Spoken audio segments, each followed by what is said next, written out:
I'd like to call to order the City of Apache Junction Council meeting for January 20th, 2026 to order, and ask everyone to put their cell phones on silent. The invocation will be led by Councilman Heck and the pledge by Councilman Cross.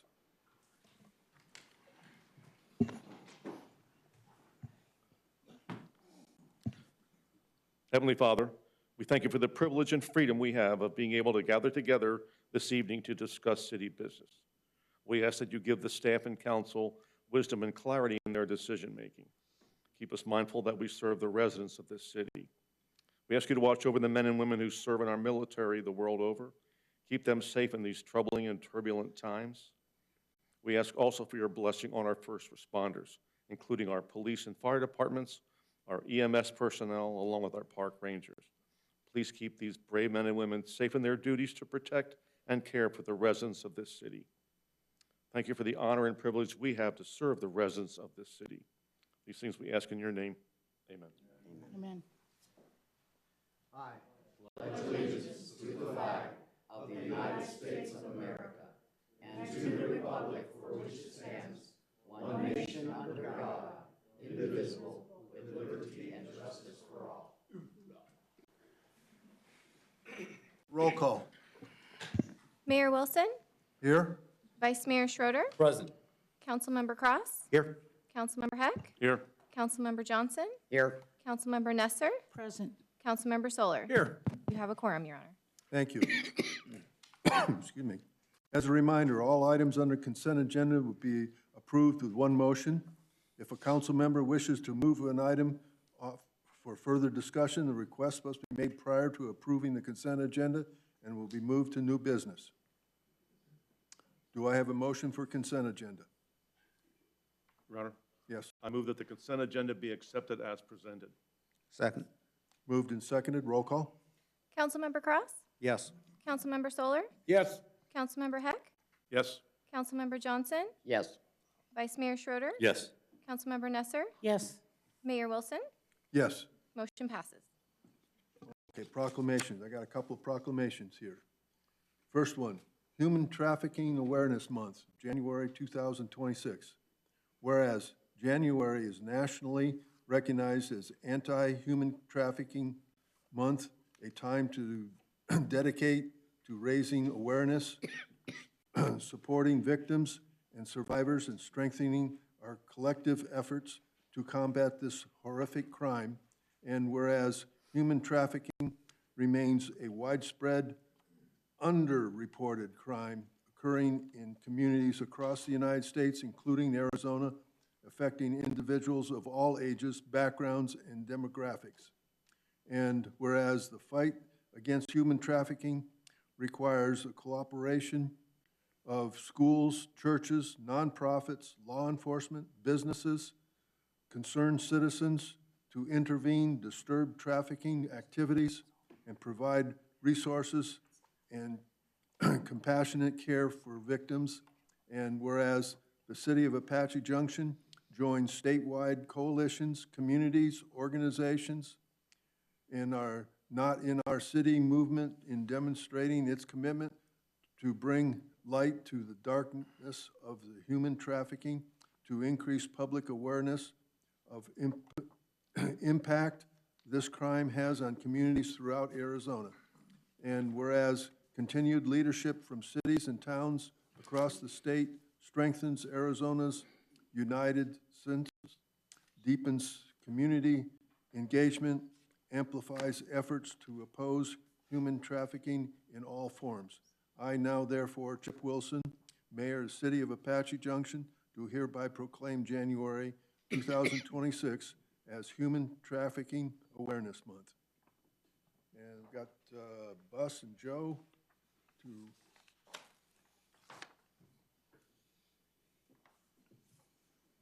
take a picture. I'll be down there.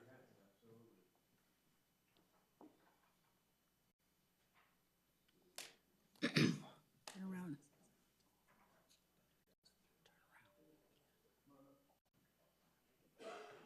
Maybe get it on there.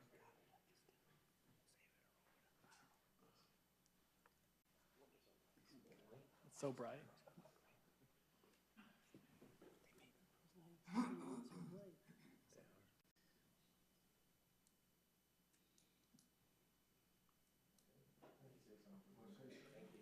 Oh, thank you.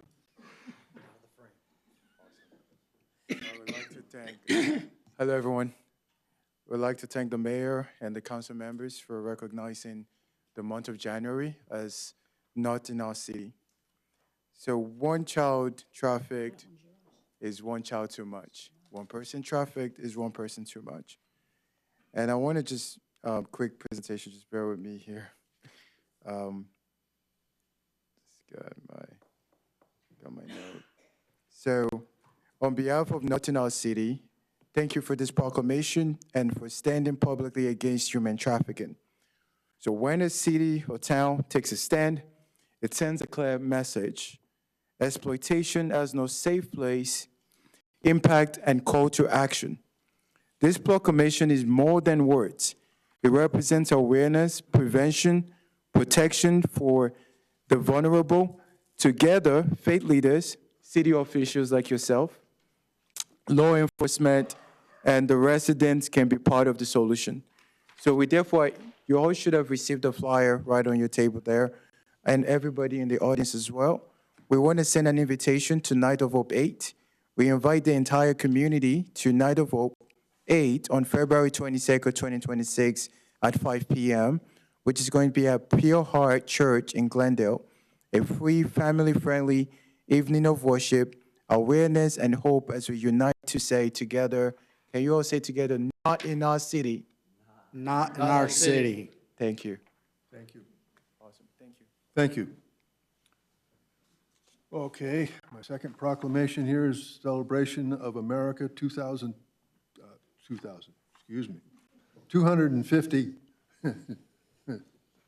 Whereas on July 4th, 2026, our nation will be commemorating the semi-quincentennial anniversary of signing of the Declaration of Independence.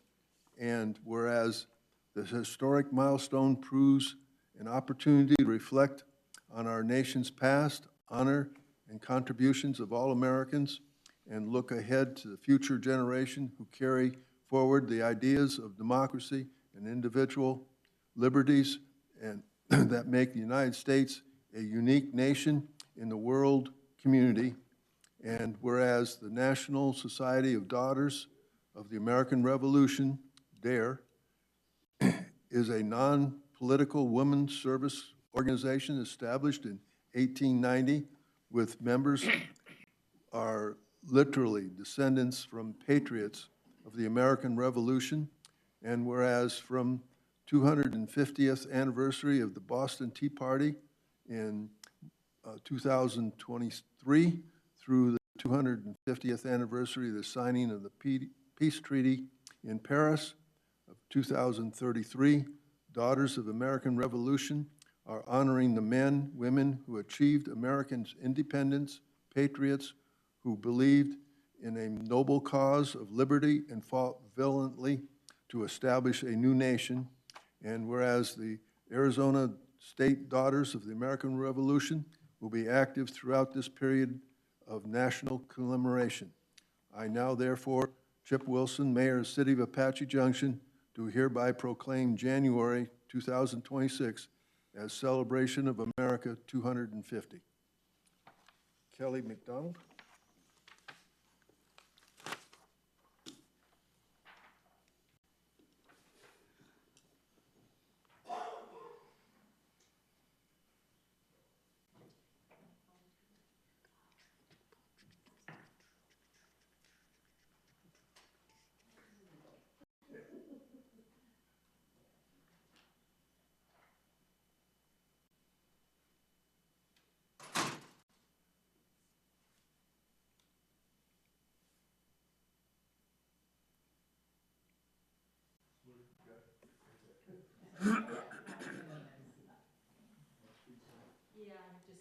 Brief comment.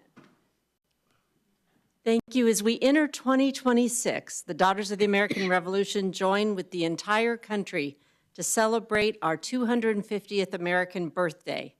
If you'd like to find out more about what's happening to mark this important occasion, you can check out the National Commission online at america250.org as celebrations around the country unfold. Our DAR Apache Trail chapter would like to thank the City of Apache Junction, Mayor Wilson, and the City Council for this proclamation and your continued support. Thank you. Thank you. Thanks. Regional intergovernment meetings and updates from council. Your Honor, Yes. last week I had the opportunity to attend a seminar, what have you, at ASU's Gamage Theater, with the keynote speaker being Michael Crow, president of ASU. And the topic was changing futures, impact and outlook. To preface it, it says, in the face of some of the most complicated issues in recorded history, many see grand challenges, but ASU sees great opportunities. Changing Futures is our campaign to forge the future and world needs. One of opportunity, sustainability, and transformational possibilities for people and communities everywhere. We're building on our proven record of innovation and impact to shape a better future through 6 key areas: transforming global education, inspiring tomorrow's game changers, reshaping our relationship with the planet, empowering community resilience, building the future of health, and advancing technology for good. Our partnership will change the future for ASU students and of the world. It was amazing what ASU has done in the last 25 years. They currently, this year, have over 107,000 people enrolled right now. They will graduate over 40,000 students this year. They don't take AI lightly. They embrace it. They are utilizing it to just the nth degree. Their students are embracing it and learning from it. Everybody was worried about plagiarism. Now their job is to figure out whether AI is correct, and if it's not, make the adjustments. They're going after the computer technology, the robotics. It's just unbelievable what they're doing. And they are a merit-based campus, not a quota-based campus. So, if you want your sons or daughters to get a fantastic education, I strongly recommend reaching out to that campus and going there, because the future is there. They're top 5 school right now. So, on top of that, the very next day, a bunch of us council members got to have a private tour of the ASU Polytech campus over at Mesa Gateway. And I'll let some of the others discuss that. Mayor? Yes. I can cover that. Several years ago, we went down to a groundbreaking at the campus at Mesa Gateway, ASU, and they broke ground for that Poly campus, and it opened, and it is amazing. The technology that's going on there, not only do they have virtual, which you're seeing a room here, where they teach students, and they can teach students across basically the world, and it make it look like you're in a classroom with other students. They also are working on robotics, and they're working on robotics that will be sent to the moon to build a space station on the moon that astronauts can fly up to and then take over. It's kind of really cool technology. They teach a vast majority of your air traffic controllers and your pilots for the big airline industries.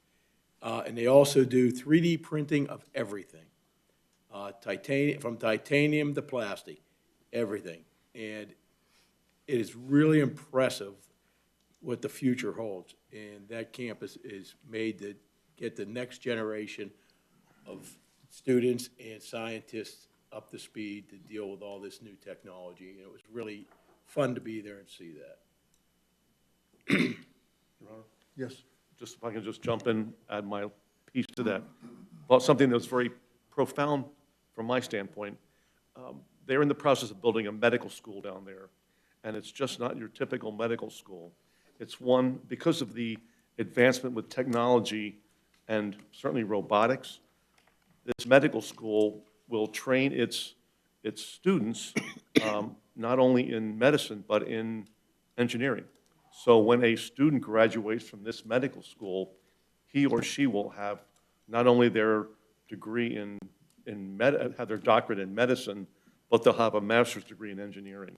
So that will help them deal with and be able to take part and be and knowledgeable with, or in terms of the robotics and the technology. That is profound because it's unlike anything that anybody else is doing. You're going to have doctors that they're not just taking care of the patient from a health standpoint, but they'll be able to understand how the robotics and the technology can help. It's fabulous. That university is special. Yes. Mine isn't as interesting as that, and I wish I was there. But today was the 30th annual legislative day. I attended, and there are a few bills out there that are quite interesting. They're always pushing through this food tax bill. They're always trying to hide it somewhere down the line. They expect a couple more to come through there this year. There are 6 bills out there right now that include modular nuclear generating stations to bring energy to Arizona. So in other words, they want mini nuclear power plants in Arizona to provide energy. And another item that was passed was if you own an electric vehicle, you can expect to pay an additional $80 on your registration fee, and if you own a hybrid, an additional $40 to subsidize the lack of fuel being purchased in Arizona. Also, any tax revenue generated from charging stations, there's a law that they're trying to get through that would no longer go to the general fund of the city that it's in, but will go directly to HERF, which I'm okay with because we do need HERF monies drastically for our roads. But that was my revelation today. And I was there as well. I also attend, besides doing today's, which I was busy in the aspect on it, but I also attended the Mesa Gateway Airport meeting. And again, out there, we've had a record number of passengers for this past year. And all the records that they've established over this, the past, well, going on 12 years, they've completely shattered in the aspects on it. So it's very, I'm going to say I'm proud of the fact that I'm an individual that was originally working on Williams Air Force Base when the announcement came, unbeknownst to us, that they were going to close us down within 6 months. And I'm going to say 33 years ago, this coming March, I became unemployed from there. And you can see the amount of, I'll say, improvements that have gone in that entire area. And I'm going to say the nation has taken a look at what's going out there, and they are the best utilized facilities in the nation. And it's great to be part of it. I also attended the governor's State of the State on Tuesday of last week, and it was, I'm going to say, kind of interesting to hear her talk about what she wants to do in the aspects on it, and see some reactions from some of the people around me in the aspects of some of the statements that she made. But again, it is something that, you know, it's great to be able to hear what her ideas are and understand where she's coming from some of them. And of course, now it comes down to the legislation and you know, working with her to come up with some, maybe not necessarily exactly what she wants, but at least some alternatives that were acceptable by both sides. And the unfortunate thing today at the League of Cities, we only had 3 legislators that showed up. They originally had over 10 that said they were going to show up, and only 3 of them showed up. So that's disappointing again. Okay, city manager's report. Thank you, Your Honor. Bryant Powell, City Manager. Wanted to bring up Mike Loggins. if he could come up and congratulate him publicly for his last step here tonight on the consent agenda as being our new Public Works Director over Public Works and Water, and just as tradition, wanted to bring him up and see if you had any questions for him, Mike. Well, I'd just like to thank the council. I guess I see you guys all the time as a board, as a water district director. So I really appreciate this new opportunity as a public works director and work with you guys in a bigger capacity here with the city. So we look forward to it. Welcome. Yeah, congrats. Yes, Congrats. absolutely. Thanks. Got to change your shirt. Yeah, gonna have to get some orange ones. We're working on that right now. Your Honor, I'm very happy and pleased to share, Matt, if you could go to the next slide. Our very own Amy Greening has successfully completed the election officer certification and training program as required by state law. We now have two. And that's a very good thing for the city of Apache Junction. Amy's helping out tonight. Evie's not feeling well. Good job, So Amy. give her a hand, yeah.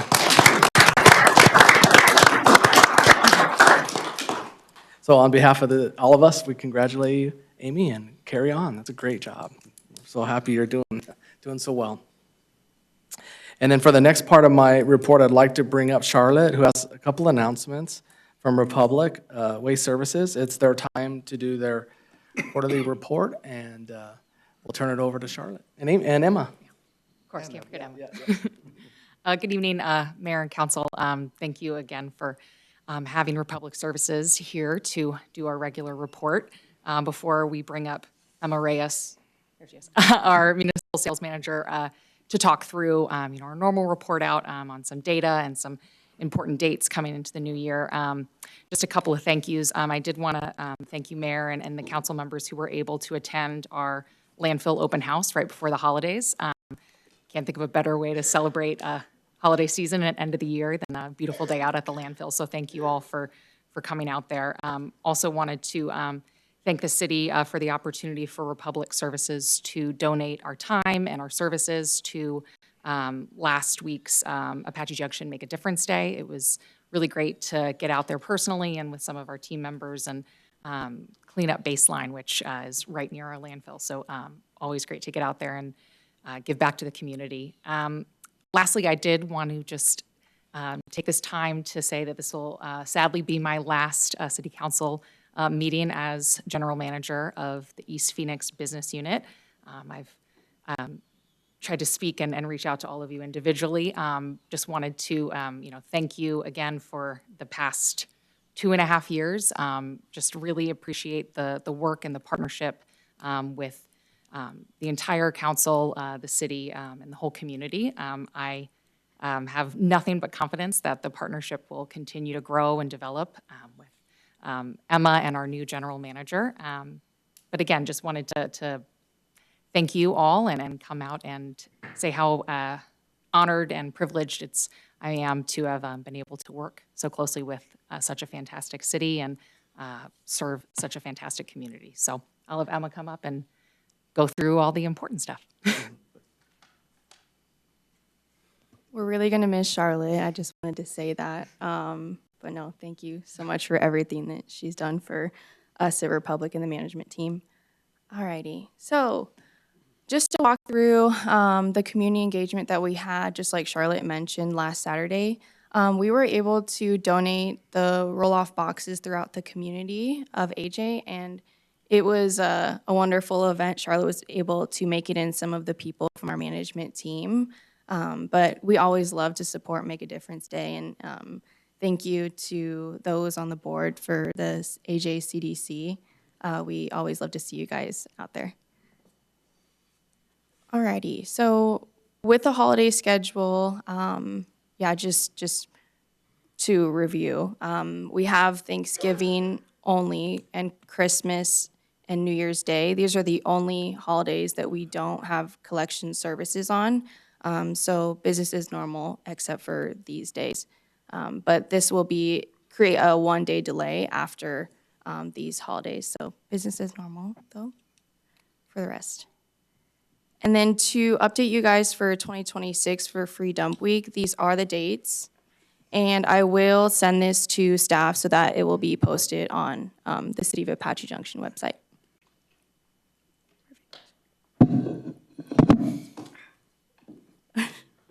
you go back one?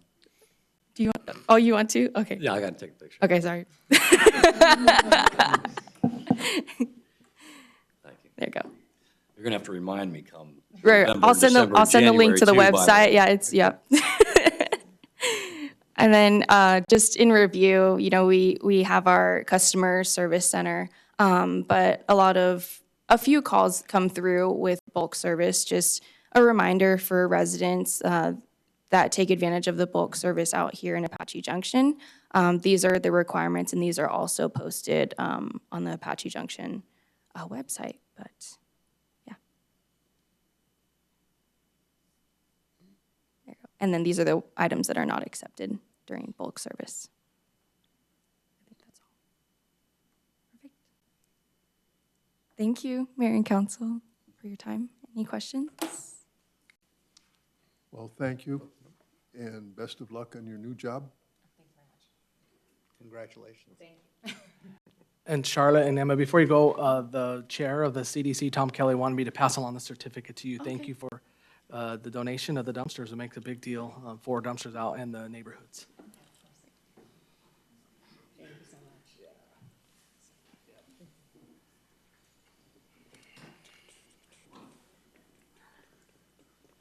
And then we have one item of current event that's coming up. Matt, I don't know if we can go there. This is a biggie. It's the next two events are super, super important to the community. Our first one is our Lost Dutchman Marathon. It's coming up Sunday, February 15th, full half, 10K, 8K, and 2-mile fun run. We encourage everyone to come on that day and be a part of it. We have everyone participating, lots of volunteers. It's always a great time. And so, Your Honor, that concludes my report tonight, and I'll turn it Did back that to you. get filled up already? Liz. A marathon, yeah. No, not No, she's saying no. The marathon's not full. still looking. You still have time, Ryan? Yeah? You took my thunder away. Without running?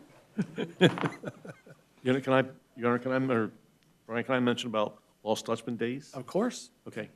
Just a reminder, after the marathon, 2 weeks after that, Lost Dutchman Days, which is really the premier event for the city of Apache Junction, will be taking place on the February 27, 28, and March 1st at the rodeo grounds, but there'll be a parade. There's a lot that goes along with that Lost Dutchman Days. It's a wonderful event. You have the rodeo, you have a carnival, you have, there's a lot of vendors and such.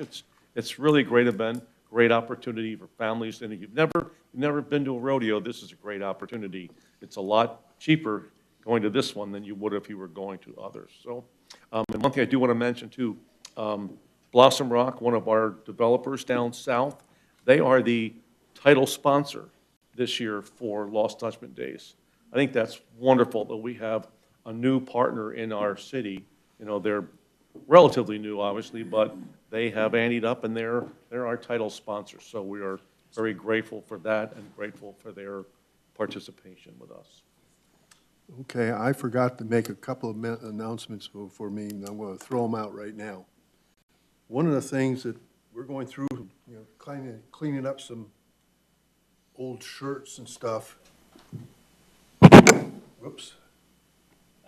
When I was working at Williams, when they were shutting it down, this was one of the shirts that we had to purchase in remembrance of Williams Air Force Base.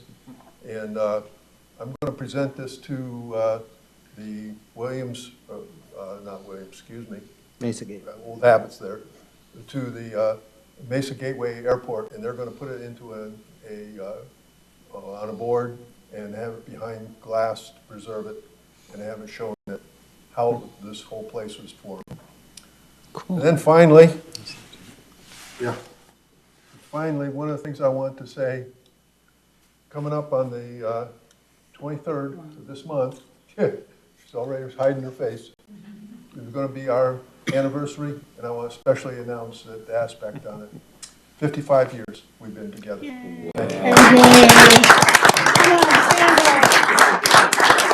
You've done a wonderful job, Peggy, with this.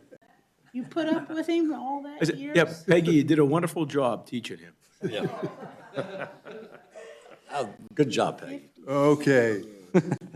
Public hearings, presentation, discussion of public hearing and consideration of the applicant for a Series 10 beer and wine liquor license for Nex Gen. Evie. She's not here. Mayor and Council, an application for a Series 10 beer and wine liquor store liquor license has been submitted by agent Lauren Merritt for Nex Gen, and that's going to be located at 420 North Apache Trail. The Arizona Department of Liquor Licenses and Control received the application on December 22nd, and the clerk's office received it the same day. A notice of public hearing was posted at the establishment on December 23rd to comply with state law requirements. Correspondents from our safety departments all have a recommendation for approval. This is a property that has been used as a gas station and convenience market for many years, so it's just a continuation with new owners.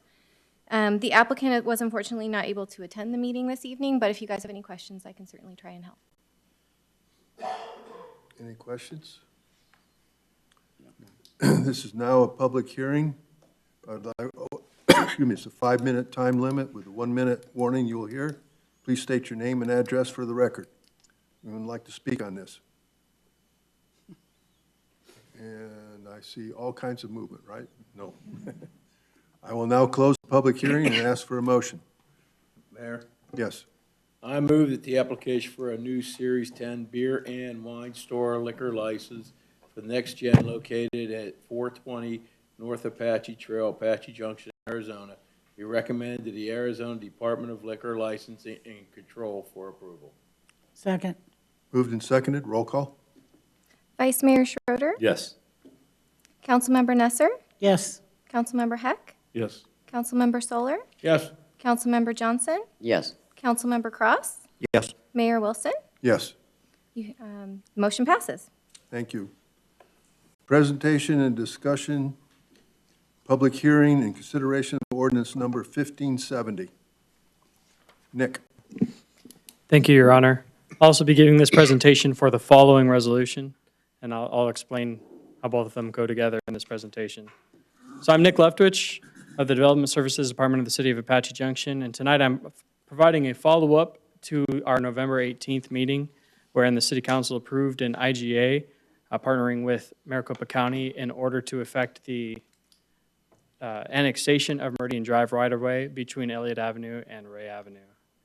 So because the subject annexation is only county right-of-way, state law provides for a very simplified annexation process that as long as both the county and the city approve of the annexation and the transfer of the right-of-way as a public agenda item, that the annexation can just move forward in a simplified process. So for us, that took place through the approval of the IGA on November 18th, 2025, and then a couple weeks after that, Maricopa County Board of Supervisors also approved their side of the IGA, of the same IGA, satisfying those annexation requirements. So to actually affect this ordinance, though, and complete the annexation expanding City of Apache Junction boundaries, staff have prepared Ordinance 1570 as a formal annexation ordinance. And again, this is the west side of Meridian Drive between Elliot Avenue and Ray Avenue.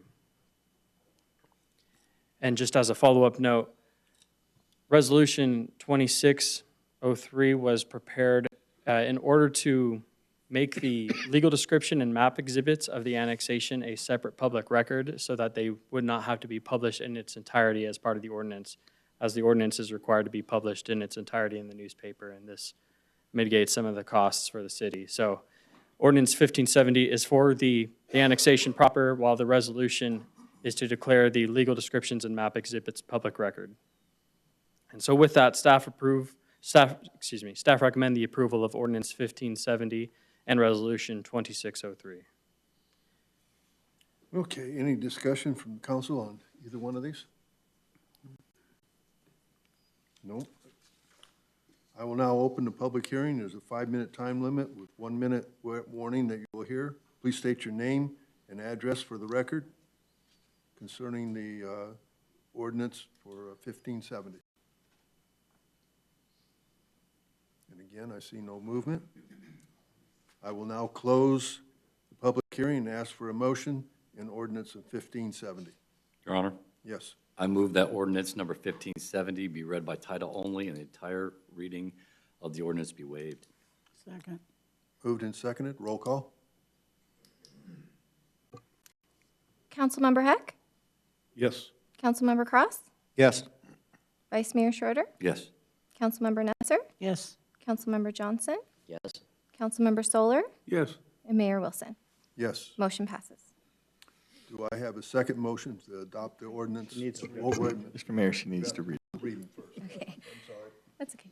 Ordinance number 1570, an ordinance of the mayor and city council of the City of Apache Junction, Arizona, extending and increasing the corporate limits of the City of Apache Junction, Arizona, in case P-25-104-AN, pursuant to provisions of Title IX, Chapter 4, Article 7, Arizona Revised Statutes and Amendments, thereto by annexing certain right-of-way contiguous to the existing city limits of the City of Apache Junction, as more fully detailed in that certain document titled Legal Descriptions and Map Exhibits of the P-25-104-AM Meridian Drive Annexation, repealing any conflicting provisions and providing for severability.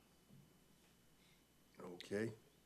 Do I have a second motion for adoption of 1570? Your Honor, Yes. I move that ordinance 1570 as read by the city clerk be approved. Second. Moved and seconded. Roll call. Councilmember Solar? Yes. Councilmember Johnson? Yes. Vice Mayor Schroeder? Yes. Councilmember Nesser? Yes. Councilmember Cross? Yes. Councilmember Heck? Yes. Mayor Wilson? Yes. Motion passes. Presentation, discussion, public hearing, consideration of resolution 26-03. Any discussion among the council? Since you already discussed it. Do I have a motion for resolution number 26-03? Your Honor, Yes. I move that resolution number 26-03, a resolution of the mayor and the city council declaring as a public record that certain document filed with the city clerk titled Legal Descriptions and Map Exhibits of the P-25-104-AM Meridian Drive Annexation, repealing any conflicting provisions and providing for severability, be approved. Second. Moved and seconded. Roll call. Councilmember Johnson? Yes. Vice Mayor Schroeder? Yes. Councilmember Nesser? Yes. Councilmember Cross? Yes. Councilmember Heck? Yes. Councilmember Solar? Yes. Mayor Wilson? Yes. We're now further into the county of Maricopa. Motion passes. Yes, inch by inch. Okay. Old business. Presentation, discussion of conditional use permit case P-25-38-CUP. Nick. Thank you again, Your Honor. Tonight, just have a brief presentation to review the context and the timing of the continuance of the Roers 88 North project, P-25-38 CUP, following which the applicant has a longer presentation in order to review the content that they have been working on for their presentation to the council in these last couple of weeks. So in the previous December 16th, 2025 meeting, the applicant requested a continuance to January 20th in order to have a little bit more time to address some of the questions and concerns that have been raised by the city council in the prior work session and in the public hearing. Namely, there were traffic questions and architectural design concerns that had been expressed by the city council, as well as other operational questions. So they requested more time, and following the motion of the council, it was continued to tonight for discussion and presentation.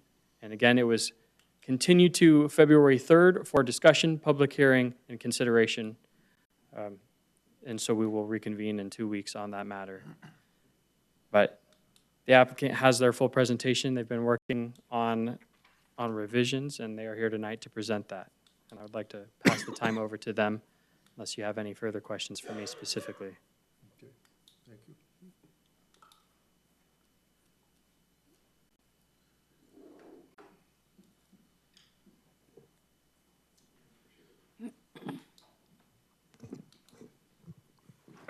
Good evening, Mayor Wilson, Vice Mayor Schroeder, members of the council. My name is Greg Davis, and I'm a land planner for this project. With me tonight, we have representatives from Roers, some of the property ownership for our parcel and the surrounding parcels, and we also have our traffic engineer. So The intent tonight is to present you some of the updated information, allow you guys to ask any questions, have any discussion, and we have the team here to handle that for you. So this presentation doesn't cover the full project. We've presented that to you back in early December, if you recall. It just focuses on a couple of the key issues and concerns that were brought up. But if you do have questions that aren't covered in this presentation, we are, of course, happy to answer those as well. So the brevity of this presentation just covers those three topics. The first one, which was brought up, and we did have a little bit of discussion on this at the continuance hearing on the 16th, was the ability of this project to have an on-site management or live-in management. And we obviously couldn't answer it at the moment because that's just not something Roers has been asked to do in any of their other projects. But we did talk with the management and ensure that we can provide that. And so we are committing to that. And the language at the bottom of the slide is just the recommended language that we would give to staff. So if they wanted to include that in any conditions of approval, that would work for us, and hopefully it would work for you guys as well. The second item was really regarding traffic.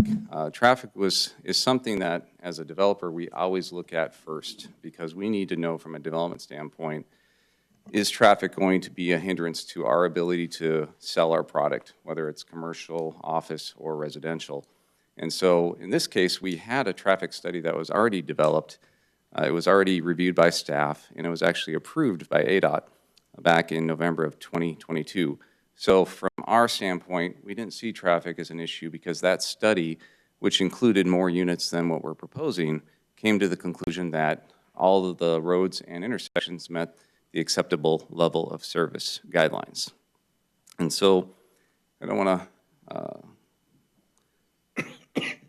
I'll go back. When we talked about this study with some of the council members, there was concerns that the study, being from 2022, was a little aged, and the base data for this study was taken over the summer. And so you're basing some of the conclusions on information that may not be accurate. Because as we all know, we see quite a population flux between summer and winter, schools out of session, et cetera. So we left that meeting.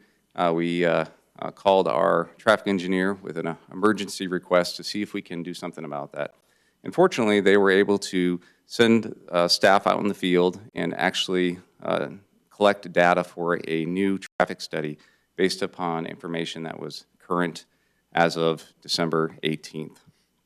And that's this report here, which I think was distributed to you guys, although I'm not sure if you had an opportunity to review it over the holidays. But basically, the traffic study looked at traffic on December 18th, which was a Thursday. So we had school in session, we had our winter visitors here, and we also had a bump in traffic because it's a pre-holiday week. Any holiday, especially Christmas, the week before always sees more traffic. So we felt a lot more comfortable about that data collection and our ability to create a chip generation and come to conclusions, which I'm going to share with you in the next few minutes. So, and even with all that increased background traffic, as the report will demonstrate, the study still shows that all the intersections in the roads meet the level of service guidelines. So if you'll permit me to take a tangent here. When I've been doing this for 20 years, and I've always known what these terms meant, but I didn't really have a deep understanding of what level of service meant, like what is the methodology behind it. And so as we were discussing it with a couple of the council members, it seemed like there was some confusion of what that really meant.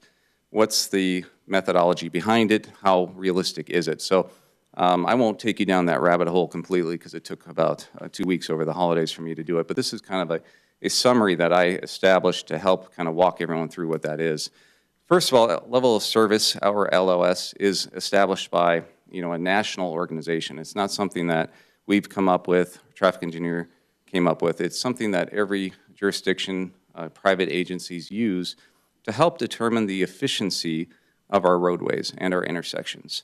And it's based upon thousands and thousands of studies and trip generations of actual intersections around the country. And it's established by the AASHTO organization, which you may have heard of.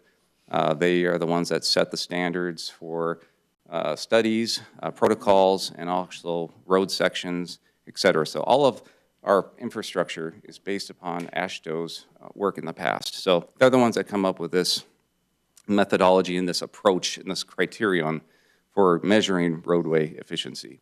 And level of service is essentially that. It's how efficient are these roads operating. And it works on a grade system with 6 letter grades, A to F, with A obviously being the most free-flowing, B reasonable, C stable, D is acceptable, and then E is unstable traffic, and F is trying to get up to Flagstaff on I-17 on a holiday weekend. Just don't even try it. So all of these numbers, letter grades get assigned to roads and intersections, and they help us understand what we need to do, if anything, to improve our roads. So as new projects come in and they prepare these studies, you can assess, this is a level of service F or E, we need to have some infrastructure, we need to have more lanes, we need to have signalization, et cetera.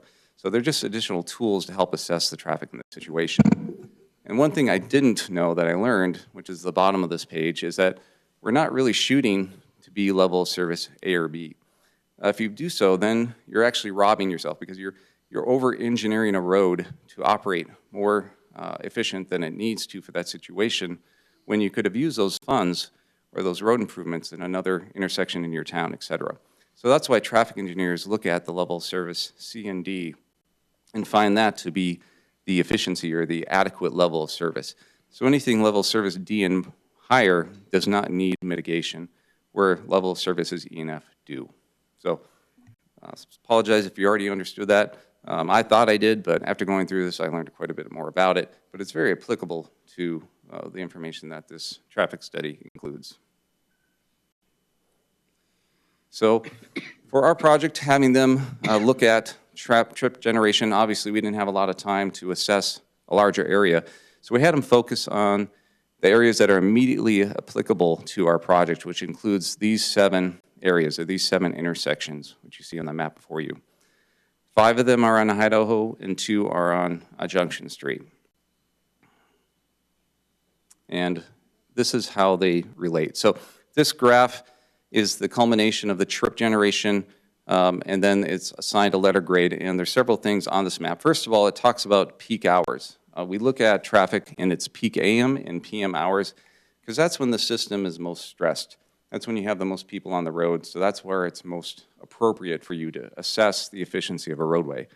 And when we look at the existing traffic, which is the columns in yellow up there, you can see that the existing traffic today operates sufficiently.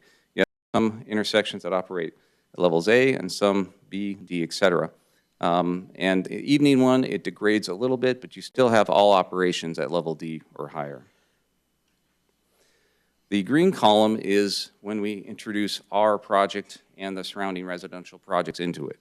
So this one includes the 610 units that comprise our project, Bella Norte to our south, and the Skyline project to our southeast, that are all in this area. And you can see that there is a slight degradation in efficiency for some of these intersections, but they all still operate at level D and better. And that's why, from our aspect, we don't see traffic as a major concern for this project. Now, other columns on this table look at other uses for this site. This is usually useful for us when we're looking at, if we don't develop here, what other uses could go there and what are their impacts to these intersections. And you can see during the AM, obviously there's not too much of an issue, but as in the PM hours, you see quite a bit of degradation in those roadway efficiencies. So if other uses come into the site, they are going to generate more traffic, and that's the intent of this study, is to look at comparison. If our use goes away, what other uses can come in here to help you guys make a legislative decision on this action. So this table up here just quantifies those letters. So you can see that the top row is the current project, and we have about 556 units, or I'm sorry, trips per hour for those peak hours, which is obviously significantly less than those other uses. So when we look at the percentage-wise, the residential proposed generates 65% less than the commercial use would, 30% less than an office, and 70% less than a medical use. And really, that's just important because I know traffic is a concern with you folks. And one thing that is apparent on this site is that it is going to be developed. It already has B3 zoning. And so you have to look at what uses are appropriate and what is the impact of those uses. And of that, our use is the least impactful to that situation. The last thing I want to mention about traffic is that the reason we as planners put high-density residential next to downtowns or next to downtown cores is because it actually helps reduce the amount of traffic, because we want people to be close enough to walk to places. And this map is from your downtown master plan. And that's why it has those residential areas next to your downtown core, because we want people not to drive. We want people to walk back and forth. A lot of people that live in this project are going to be working and shopping in that center. And so there's a distinct advantage to having them right next door. If we were to locate our project a couple miles away, say next to the high school, as been mentioned before, now you are going to be putting a lot more traffic on the roadways coming up to the site. And it'll have a lot more detrimental of an impact than placing it at this location. Okay. The other item that came up was architecture. And from an outside perspective, when a developer comes in, the city doesn't have a lot of direction when it comes to architecture. The zoning code doesn't have any guidelines. There's no design criteria. So for a developer, they come in not really knowing what the city wants to see here. And so this was our first, attempt at it during our pre-app, which was way back in April. And over time, we received several different directions, different colors, different material applications, et cetera, all to come to the plan that you saw in the early December hearing, which is on the screen right now. And after that meeting, we heard that this is nice, but this doesn't speak to Apache Junction. This isn't what we feel we want to see. And we want to see something more western, more southwestern that fits, that sets a precedent for our downtown core. And that was kind of the first time that we actually heard more specificity about what this council wanted to see on there. So again, we appreciate the continuance because it allowed us time to go back to our architect and come up with a plan that was really more in line with that thinking, which is why we came to this plan that you see before you. This was shared with the city management, so hopefully you've had a chance to see it. This is the design that we did get to staff last week in the DR package, so they are reviewing it now as well. And I'm going to walk through a few of the architectural differences of this plan, because it really isn't that much different from a floor plan standpoint. It's just the application of materials and colors. And colors really are the most important one. It was brought up by a council member that the design we had, had potential, had good massing variety, but you really couldn't tell because all the same color. Very good point. And so we asked our architects to, do something about it. Make sure we accentuate when we do have massing projections with colors that are appropriate for the southwestern palette. So they brought in a sage green, a terracotta, or desert rose red for those massing elements to help differentiate the building and add visual interest to it. We also incorporated a mission-style roof, which is appropriate for that architectural style. And we did it in a location over the entrance for a couple reasons. One is it brings more attention or differentiation to the architecture, but also helps identify where the entrance to the building is. A lot of these apartment buildings, it's hard to tell where you walk in. And when you look at this building, it's very obvious where it is because we have that shed roof. We have that entrance that looks like an entrance, even though it is a two-story mass. We do have a wood trellis on the lower level. We do that to help give a human scale to that, so you're not walking into a 2.5-story volume. You have something that helps give you the scale of a pedestrian walking into the building, and it also adds another material to the palette. We've extended that wood treatment to the lintels. The lintels are the big blocky 4x4 wood that goes above the windows on the upper levels of a historically correct Southwest home. And so those are apparent, again, bringing color and material variation to the design. And lastly, and probably the most important element, are the vigas that we've proposed around the building. I think those are something that you've probably seen in a few applications throughout the town. It's more territorial in its architectural vernacular, but it is appropriate for a southwestern design. And we feel it fits this theme really well here. So there's enough elements on this architectural building to look southwestern, but also give the architects for the commercial project plenty of elements to use. So they don't have to replicate this design. They can take the vigas and do something more territorial. They can take the color application and do something more Pueblo. They have a lot of different options. So that's why we feel this design is a really good compromise between the direction that we heard from the council as well as what we're able to actually, build as a builder. This is our clubhouse. You can just see this same architectural principle applied to a single story. We do actually have we have a corrugated roof over that entrance there just to help give it a little pizzazz, since it is the central or the main building people walk into when they come to the facility. The other element to that is the height. Again, this is something that kind of took us by surprise, because every government document that we look at not only supports height, but it promotes height. And so from us, we felt, although the superstitions and the views of it are very important to this town, we felt that this is one area where it wasn't something that was going to be focused on, because this is the area where you want that intense development. At least that's what your documents tell us. The zoning district allows for a 60-foot height by right.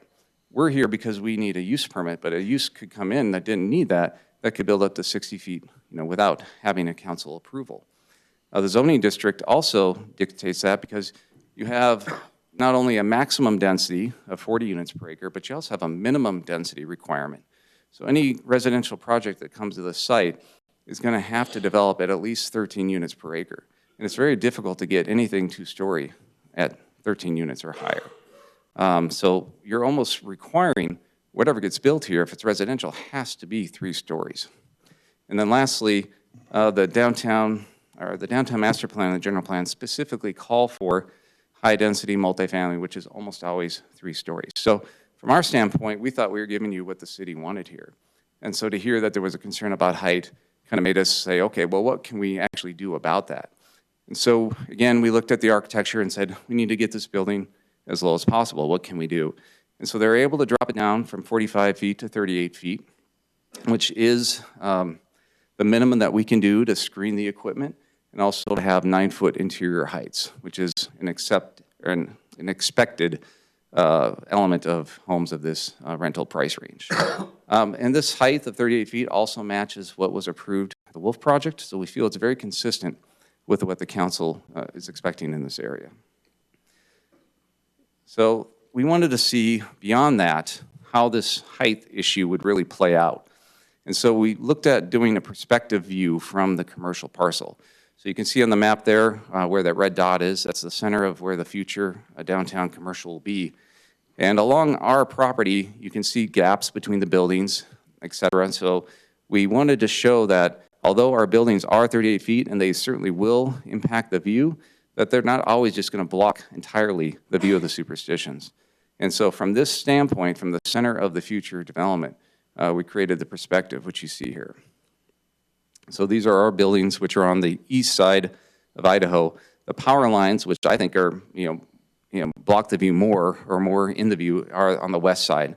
Those will actually go away when the commercial is built. But you can see that even though our project is, 3 stories in height, there's still good views of the mountains from most of the commercial parcel. Go back a slide real quick. You can see that our buildings are pretty far north of the commercial parcel. So not understanding where the mountains are in this view, that's what the arrow is for, you can see that this project really won't impact much of the mountain views throughout the site. It certainly will along Idaho Road, but anything that's built along Idaho Road is going to block that view when you're that close to it.